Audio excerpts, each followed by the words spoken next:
여러분, 하나님께서는 하나님을 닮은 성도들을 만들어내십니다. 그러나 사탄은 사탄을 닮은 자들을 만들어내는 것입니다.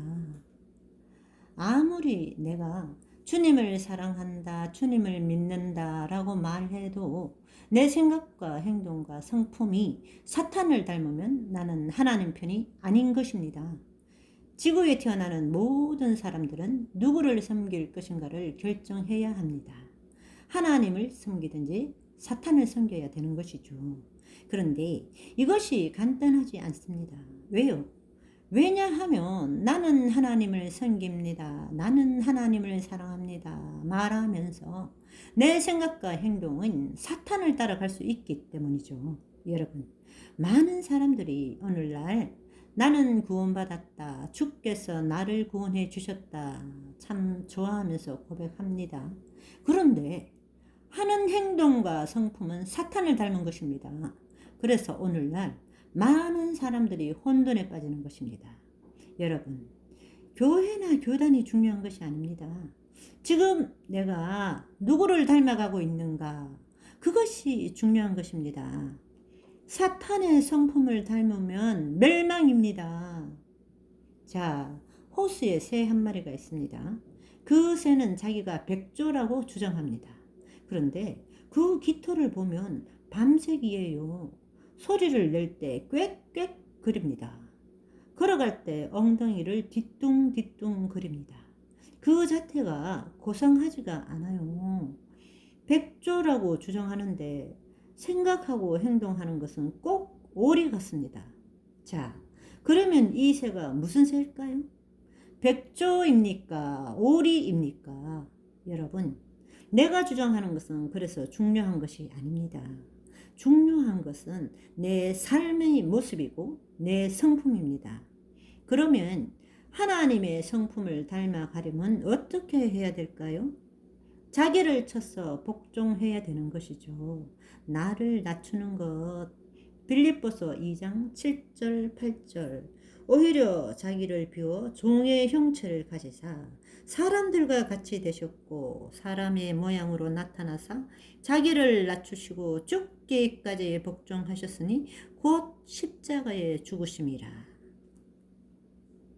나를 낮추면 그리스도의 성품을 닮아가고 사랑이 나타나는 것입니다. 고린도전서 9장 27절.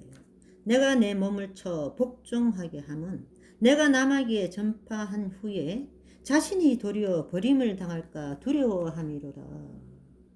내가 낮아지고 내려놓게 되면 저절로 하나님의 성품이 나타나게 됩니다. 사탄의 성품은 하나님보다 자기를 높이는 것입니다. 내가 높아질 때 죄가 나타나는 것입니다. 죄를 파고 들어가다 보면 종착점은 나를 높이는 것. 이것이 죄의 본질입니다. 내 생각, 내 느낌, 내 주장이 옳다. 내가 가장 높이 올라갈 것이다. 이사야 14장 13절 14절. 내가 내 마음에 이르기를 내가 하늘에 올라 하나님의 뭇별 위에 내 자리를 높이리라. 내가 북극 지표의 산 위에 앉으리라. 가장 높은 구름에 올라가 지극히 높은 이와 같아지리라 하는 도다. 여기 나를 여기 내가 몇 번 나옵니까? 반복되는 하나의 단어가 내가 높아지리라 입니다. 내가 높아지려는 마음이 강합니까? 쳐서 죽기까지 하나님께 복종하시면 됩니다. 내 자존심이 올라올 때, 내 이기심이 올라올 때, 내 생각만 옳다 하는 마음이 올라올 때 죽기까지 복종하라. 피 흘리기까지 죄와 싸우라고 성경은 말씀하는 것입니다. 여러분, 구원을 선물로 받은 우리는 어떻게 살아야 할까요? 구원을 가볍게 여기면서 마음대로 살아도 될까요? 현대인들 중 이런 의문을 가진 사람이 있습니다. 하나님 하나님은 사랑이신데 왜 죄인을 멸망시킵니까? 못마땅하다는 거죠. 아이, 사랑이면 사랑으로 가지. 왜 또 멸망이 나오고 심판이 나오냐. 그런 이야기입니다. 물고기는 물에서 살아야 한다는 법이 있습니다. 그렇죠? 물고기가 물에서 빠져나오고 물 밖으로 나오면 어떻게 되나요? 법을 어기고 나왔으면 죽어야지요. 그것이 생명의 법칙입니다.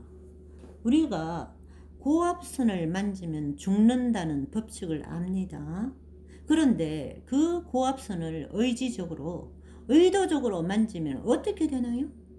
죽는 것이죠. 생명의 법칙. 그것이 생명의 법칙입니다. 이 법칙을 무시하면 반드시 거기에는 대가가 오는 것이에요. 그것이 우주 전체가 유지되는 법칙입니다. 하나님께서는 죄를 범하는 사람에게 어떤 대가를 요구하실까요? 로마서 1장 29절에서 32절. 곧 모든 불의, 추악, 탐욕, 악의가 가득한 자요, 시기, 살인, 분쟁, 사기, 악독이 가득한 자요, 수군수군하는 자요, 비방하는 자요, 하나님께서 미워하시는 자요. 이 말씀을 보시면 하나님께서 미워하시는 자들이 있다는 말씀입니다. 하나님은 사랑이신데 그래서 오해가 생기는 것입니다. 오해가. 사람들은 인정하고 싶지를 않아 하는데요. 하나님이 미워하시는 자들이 있다는 사실입니다. 계속 읽어보겠습니다. 능욕하는 자요, 교만한 자요, 자랑하는 자요, 악을 도모하는 자요, 부모를 거역하는 자요, 우매한 자요, 배약하는 자요, 무정한 자요, 무자비한 자라. 그들이 이같이 일을 행하는 자는 사형에 해당한다고 하나님께서 정하심을 알고도 자기들만 행할 뿐 아니라 또한 그런 일을 행하는 자들을 옳다 하느니라. 이런 일들을 하면 사형에 떨어진다고 하는 것입니다. 사형이 선고되는 것, 그것이 하나님께서 정하신 것이라는 겁니다. 이 말씀이 여러분이 달콤하다고 여기는 로마서에 있는 것이에요. 그런데 하나님께서 죄에 대해서 어떤 형벌을 정했다고 했습니까? 여기 사형을 정한 것입니다. 사형. 그런데 이런 하나님의 모습을 사람들이 잘 이해를 못해요. 아니, 왜 사랑의 하나님께서 사형을 선언하실 수가 있을까? 왜 이해 못할까요? 하나님은 사랑이어야 된다고 자기 소견에 좋을 대로 생각하기 때문에 그래요. 사랑 아니면 나 하나님을 믿지 않을래. 이렇게 생각해요. 그런 하나님이면 난 안 믿겠습니다. 이러고 있습니다. 많은 사람들이 하나님의 사랑만 보려고 애를 쓰는 거죠. 경마장에 가면 말들이 뛰잖아요.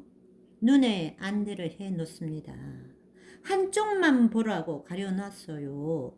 옆을 보지 말고 한쪽만 보라고. 그런데 오늘날 그리스도인들의 눈에 안대가 다 쳐져 있습니다. 사랑만 보고 뛰어요. 옆에는 안 보이는 거예요. 그 옆에 하나님의 심판도 있고 공의도 있는데 난 사랑만 보고 뛰겠습니다. 그러면 꼬린 라인에 들어가지 못하는 거죠. 그러니까 하나님께서는 죄를 범한 사람에게는 사형을 선언하셨습니다.